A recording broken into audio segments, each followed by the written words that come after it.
talk to Shilo first so he could get out. First and foremost, thank you all for squeezing in the trap. We appreciate you all. Wonderful game, wonderful victory. Offense, defense, collectively, both units played great, and it was some highlights when certain men. I think Wade, you're going to hear from him today. Shilo bounced back and had a pretty good game and did his doggone thing. Shador. The offense was phenomenal. I don't know how many yards we rushed for total, but I'm pretty sure it was over 100, which is good news. 148, LeJontay Wester, 127 yards, 9 targets, 8 catches, which is phenomenal. Shepard 4 for 4. This is all good stuff. Time of possession was pretty much even. Third down conversions, 50%. I'm not mad at that. We played a balanced game. We really did. And I'm proud of the young men. I'm proud of the coaches. They called a phenomenal game, special teams as well. Shilo, go ahead. I'm just here to just say that God is going to test you. And God tested me last week just to see how to respond. You know what I'm saying? Everybody goes through ups and downs. And, it's better for me that I went through the down. It made me lock in more, made me watch all my film.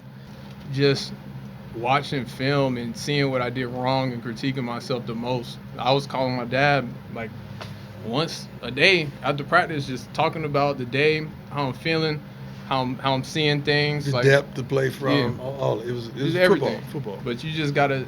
He needed that. That just made me lock in and be like, all right, I'm the free safety. Everything should be in front of me, and I gotta put the zip block on the defense. Tyler, go ahead.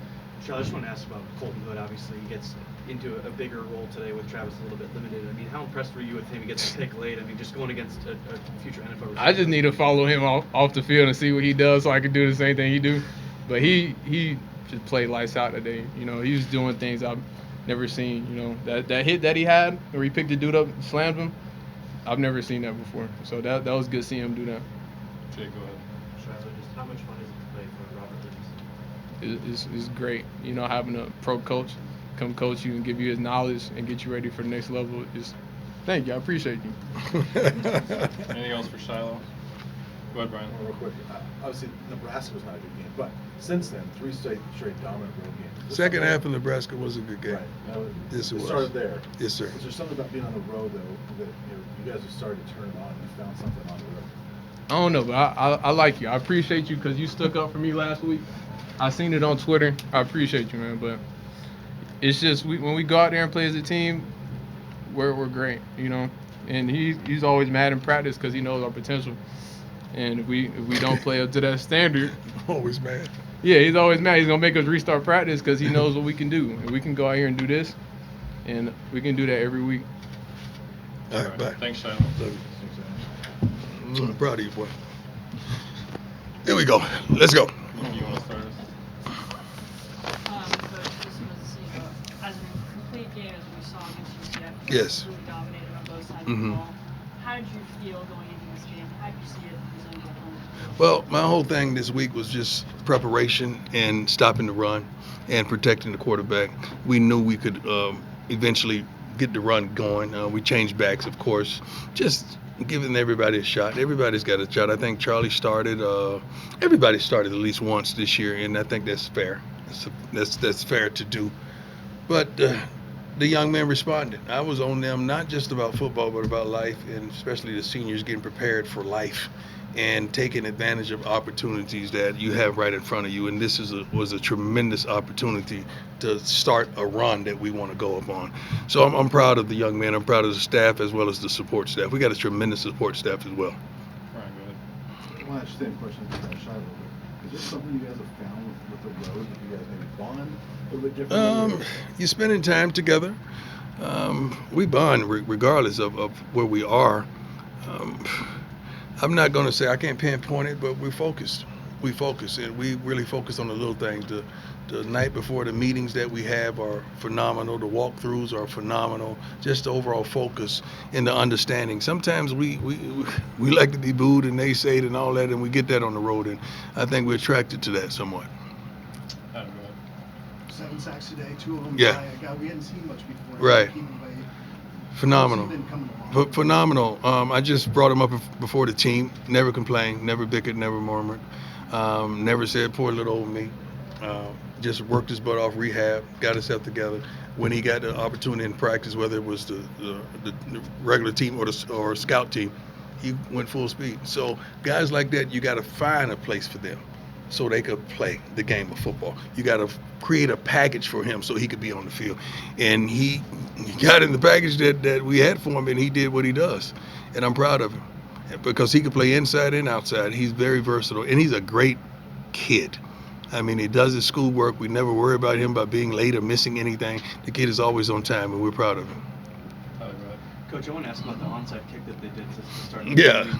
Is that kind of the focus you're talking about, where you guys don't panic in that moment and then you Yeah. make them pay for it with a touchdown? Yeah, I mean, it's kind of disrespectful, too. You know, to start it off like that, it's like, we're going to get an onside kick because you're thinking that we're not prepared. We prepare for a lot of situational football throughout the week, especially on Friday. So hats off to the special teams and the guys up front. We put guys up there that are athletes so they could recover onside kicks or whatever may happen, and that was a surprise. And we're happy that we got it, go right down and score.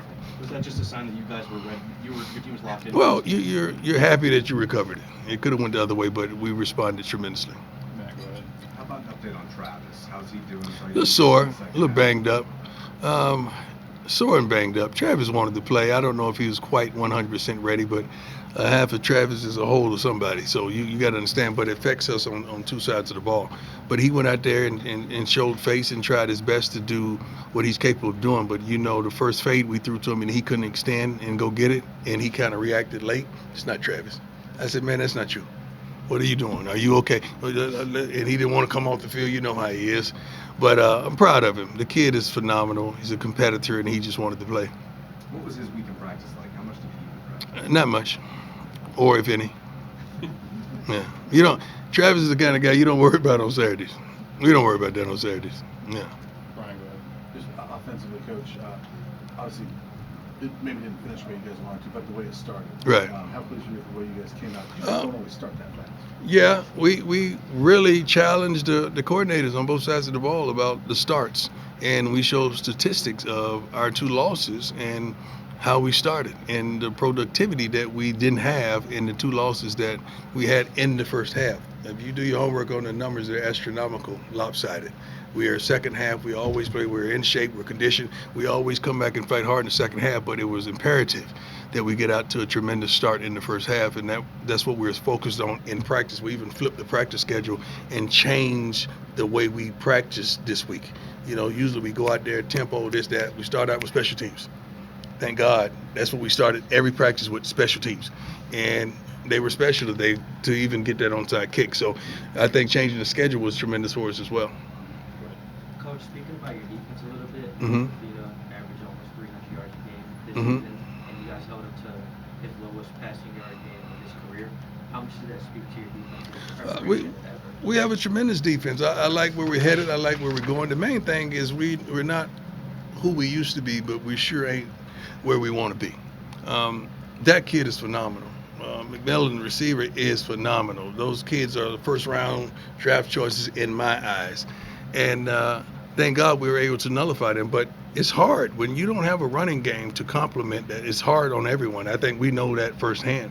But those kids have a phenomenal future. They're phenomenal football players, and I'm just thankful we got the best of them today. Let me go out and underscore this, too. I thought President Obama is everything to me. I mean, I love him. I admire him. I respect him tremendously. But I heard what he said. You know, President, I heard what you said, man. Like, come on. That's why I really don't get into politics. I'm into people, because politicians they play the political game, and he was here and had to play the political game. So they have two good players. We got more than two good players, but you're here, so you had to support that. And what he said, they won the last 3 meetings or 2 meetings, something like that. He did his homework. Somebody gave him some great statistics. But President, come on, man, you my man. I love you. I appreciate you. But come on, dog. God bless you. I still love you. Jake, go ahead. Coach, the offensive line has been under fire Mhm. under your regime, but Mhm. to see them go out there only allow 1 sack and run the ball Yeah, well, that's something that we focused on as well, and we just got to stop the little mistakes. You know, we're having at least 3 mistakes up front, and we got to just eliminate those things. We're showing the most penalized group on this team comes from that group, but because it's 5 of them in that group, but we got to be a little more disciplined. We really focused on the penalties this week as well, and I think we're minimal. I think probably our best day penalty-wise. I know we got a couple at the end, but that's probably where was our best day with the lack thereof of penalties. We got a couple bonehead penalties which provoked their first score. I think we had a unnecessary roughness that wasn't called for, and that helped them score their first touchdown. 6 for 7 penalties. Nicky, Yeah. Just on a similar note with the offensive line, just throughout the season, you guys have been rotating guys Yeah. now in the guard position. Just throughout this season, what's been the importance on rotating guys, kind of moving out in and out of the guard? Trying to find that click, trying to find that fit. It's like when you put a key into the ignition, you turn it. Like if it don't work, it wasn't right. So you're just trying to find that mesh that who works well with others and who could come in on short notice. And you, in this day and age of portaling, you want to kind of keep guys happy as well that can possibly play. You don't want dogs sitting over there on the sideline and they don't get an opportunity to get in the game. I think we utilize 8. I think we utilized 8 offensive linemen today that played a tremendous amount of snaps, and we're proud of that. Because now offensive linemen that you're recruiting or you're grabbing out of the portal understand there's an opportunity to play like our freshmen. When we go grab a freshman, we want them to play, and they understand that you can play this game as a freshman here in Colorado. A couple more, Romy, go ahead. Coach, you say you're not who you were, you're not where you want to be. You surpassed your win Well, total. we ain't where we want to be, but we sure ain't where we used to be. So you've already surpassed your win total from last year. You're Yeah, but we still ain't got Peggy straight yet. Yeah, I was gonna say you're 1 win away from getting paid. Yeah, we gotta get Peggy straight. Now we don't want to just get Peggy to a bowl. Now Peggy got great taste. Peggy's sophisticated. She's a lady, so we want to make sure we get her to a nice bowl, not just any bowl. Yeah. So when you say where you want to be, Uh-huh. what is that? We want to win. We want to win at all costs, but I value winning differently. I don't want to just win on the field. I want to win off the field. I want to win in the classroom. I want to win in the communities. You saw that last week. Our kids did a phenomenal job going to support Lawan. I mean, I want to win in all facets of life with these young men, and that's something I think we're on our way to do. Matt, go ahead. I was going to ask you about that moment. You brought a bunch of kids with you to Casey Middle Yeah. School last week. Yeah. Why was that important for you to do? I think all of you are important. Everybody's important. I don't demean or denounce anyone's importance. I want, especially if there's a problem that we can particularly help solve and bring solvency to. I want peace, man. I want love. I want joy. I want everybody to smile. I want everybody to have an opportunity to elevate in some form or fashion. So getting that letter from the father and reading it and then having contact with this young man and seeing him crying his heart out was touching. It touched me and it provoked me to move. And that's what I feel like I am. I'm a mover. And I like to move people and move people in the right direction. And that's something that our kids, when I saw them over at the shoot, you know how wonderful that was, man? You know how beautiful that was for our team to go support this man. I mean, they don't know him, but they understood the message and they reacted. And I love it. I love it 100%. That's what it's all about. 2 more, Brian, go ahead. Sure, we talked about some of the guys that got to play today. Uh-huh. Who normally don't play. How big of a deal is that for you, especially the morale? of the Tremendous. team when those guys get to play? First of all, a multitude of those guys are on the scout team, and they're always giving us a look. So they're the guys that are preparing us to go do what we just did. So to get to see them out there and to see Ben Finisette, see Braden Keith, we call them 2 first names, to see 2 first names and to see some of these guys, 3-6 Mafia, I got nicknames for everybody. And I think Opie got the kick off a couple times. I mean, and Johnny Appleseed, we call them all, our era. We call them all, I make up names, that's my era. They don't even know who these people are. So I'm happy and elated they get an opportunity to fulfill their dream. Sometimes it's just their dream, man. They just want to run out there in their CU uniform. I'm upset that we hadn't gotten Charlie in the paint, though. So I went out there and told the kid, I said, come on, man. Charlie hadn't scored a touchdown. He got one, but he was called back early in his career. I want to see Charlie score. That's what I want. But I'd rather do it at home. I'll take the penalty, too. Yeah. Last one, go ahead. Coach, this is an Arizona defense that has played well against Mhm. some great offenses this season. For Shador to sit in that pocket and deliver like he did, what does that say to his boys? We have tremendous potential. We have a tremendous offense. Today we displayed a tremendous amount of balance. The only thing, he didn't protect the ball well. That's what we got into it about on the sideline. But he's better than that, and I know what he can possibly do. You got to understand, when I'm looking at Shador and he's 23 for 33, it's not him. Like, I'm looking at Shador's like 29 for 33. You know, no picks. Like, come on, man, nobody touch your ball. You better than that. So I'm on him about focusing in the totality of the game. But overall, offensively, as well as defensively and special teams, I like the product we put on. And Mata was outstanding today. Nate was outstanding. Mark was outstanding today. They almost blocked the punt. I think he put it inside the 10. So it was an overall effort that I'm truly proud of. Can't wait to get on this plane, get our butt back to Boulder. Kid, somebody give me a weather update. It's not snowing, is it? It's chilly, though. It's not snowing. Yeah, it's snowing up in the mountains. It's snowing in the mountain. Yeah. So, but I like to see the snow in the mountain. That's part of this. That's part of what we talk about with Colorado. So, are the mountains covered with snow? Not covered yet, but I'm sure it's snowing. Oh yeah, it's cool. It's cool. We'll get there. Be able to see it. If it's below 50, I don't go outside anyway. We have a wonderful indoor. I'm a Florida boy. Don't forget that. God bless you all. I wish you the best. Thank you so much for your support, your love, and your hate at times. But I appreciate you. Thanks, Coach. Appreciate it. Thank you for blessing my son too. Thank you. Thank you. I appreciate that from you guys, especially.